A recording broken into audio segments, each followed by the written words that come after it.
Oi, gente, tudo bom? Vamos falar de A Filha do Reich, do Paulo Stuck, que é um livro nacional que vai contar a história de um ex-agente da SS. Para quem não sabe, a SS era o exército, por assim dizer, de Hitler durante a Segunda Guerra Mundial e eles eram os responsáveis pelos campos de concentração e por todas as atrocidades que aconteceram durante essa mancha na nossa história. A gente vai acompanhar logo no começo a morte do Olaf Seemann, que era um agente da SS e que é um dos nossos personagens mais importantes dessa história, apesar dele ter morrido logo no começo.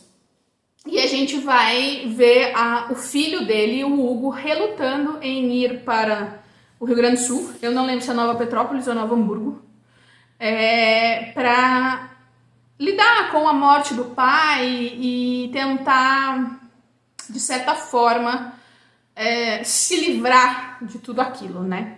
Ele não tem um relacionamento muito bom com o pai, isso fica muito claro logo no começo.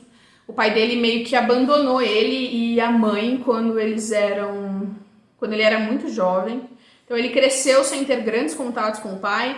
Os relatos dele de contato com o pai, do relacionamento dele com o pai são bem secos e bem vazios, né? Aí a gente parte do princípio que o pai dele era alemão, então, né, eles são mais frios e tudo mais, mas vai um pouco além disso. Depois que o Olaf se mata, literalmente, eu poderia ter falado isso. Depois que o Olaf morre, a gente vai ver o Hugo, então, recebendo uma chave da cuidadora do pai dele, uma chave que abre um baú. E dentro desse baú ele encontra algumas cartas, algumas fotos e um diário. E uma carta escrita para ele. Ele pega aquela carta, né, como qualquer pessoa normal, pega aquela carta e resolve ler a carta e ver o que o pai dele tinha para dizer, que não foi dito em vida. Quando ele começa a ler aquela carta, o pai dele faz dois pedidos para ele, dois pedidos muito importantes. O primeiro é que ele vá até Colônia, lá na Alemanha, e jogue as cinzas, né, do pai no rio que passa por lá. E o segundo é que ele procure uma pessoa, né, que ele procure Marielle Goldberg. Marielle é uma ex-prisioneira judia que tinha um grande segredo e que tinha um grande poder. Ele narra no diário um fato que ocorreu com ele no começo da guerra, que um pedaço de madeira, uma coisa assim, caiu em cima do pé dele e meio que esmigalha o pé dele. Mas, quando isso acontece, ele tromba com a Marielle e a Marielle, de certa forma, conserta aquilo e ele fica com um leve entorse, uma torção no tornozelo, quando ele deveria ter ficado, de certa forma, aleijado. E ele começa, então, a querer entender quem é a Marielle e começa a escutar algumas histórias da Marielle no campo de concentração e todos os milagres que ela fez e tudo mais.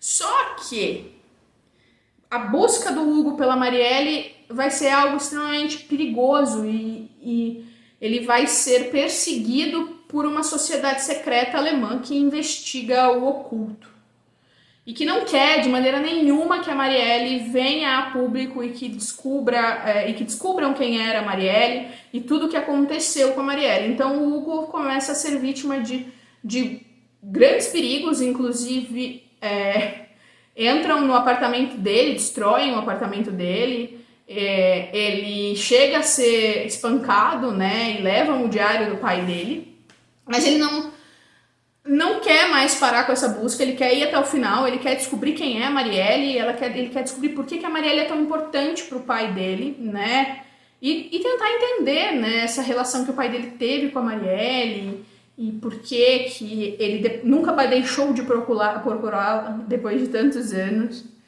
Nunca deixou de procurá-la depois de tantos anos, mesmo depois de ter acabado a guerra, mesmo depois dele ter ido para o Brasil, constituído família e tudo mais, ele nunca deixou de procurar a Marielle, de querer saber como a Marielle estava e de querer saber aonde ela estava. O Hugo vai para a Colônia, vai realizar o pedido do pai, vai se colocar em risco novamente, mas ele vai acabar sim, né, encontrando tudo que ele buscava. Ele vai conseguir descobrir quem era o pai dele, na verdade, e vai conseguir perdoar o pai dele, o que é muito mais importante, e vai conseguir entender porque o pai dele sempre agiu da forma que agiu e porque o pai dele sempre parecia ter tanto medo e tanto receio de ter uma família e de ser amável e de dar amor e de dar carinho. E é uma história que termina de um jeito lindo, lindo, lindo, lindo. É uma história de redenção e de perdão. É uma história que vai, lógico, ter um mistério, vai mostrar pra gente algumas coisas que a gente não gosta, né? Vai jogar um pouco na nossa cara algumas coisas, algumas das atrocidades que aconteceram durante a Segunda Guerra, mas ela também vai mostrar pra gente o lado bom e o lado humano do ser humano e o quanto o ser humano é capaz de ter fé e de acreditar em coisas que não tem nenhuma explicação lógica, nenhuma explicação razoável, né? Que ninguém consegue explicar.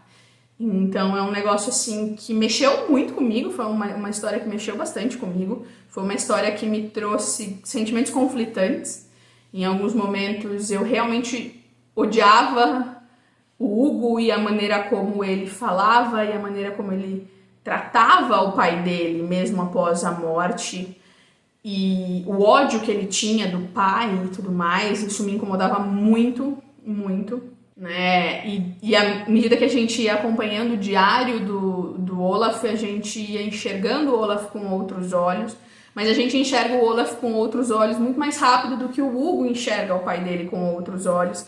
E aí você fica o tempo inteiro querendo que o Hugo enxergue, que o Hugo pare com tudo aquilo, e você fica torcendo para que ele tenha paz, porque enquanto você não perdoa uma pessoa que te fez mal, você não tem paz, você não consegue seguir com a sua vida como deveria, porque perdoar alguém não significa aceitar essa pessoa de volta na sua vida, significa entender. Apenas entender que a pessoa fez o melhor que ela podia, né? Então é uma coisa muito difícil. E ver ele toda essa birra dele com o pai, todo esse negócio, me incomodou assim muito. Mas eu terminei o livro com o coração quente e com uma fé renovada na humanidade, por assim dizer. E é uma história linda, linda, linda, linda, linda. A escrita do Paulo é magnífica. Não é o primeiro livro que eu leio dele. Ele tem uma escrita que chega a ser poética. É uma coisa louca, eu não sei, conversa muito bem comigo. Eu leio muito rápido tudo que ele escreve, então, assim, eu super, super recomendo. Eu vou deixar o link para compra no box de descrição. Lembrando que comprando com esse link, qualquer coisa, você ajuda o canal. E não se esqueça de se inscrever no canal se não for inscrito ainda, ativar o sininho de notificação, dar o seu curtir e deixar um comentário, qualquer comentário que seja, porque isso ajuda muito o canal, certo? Então é isso, a gente se vê no próximo e tchau!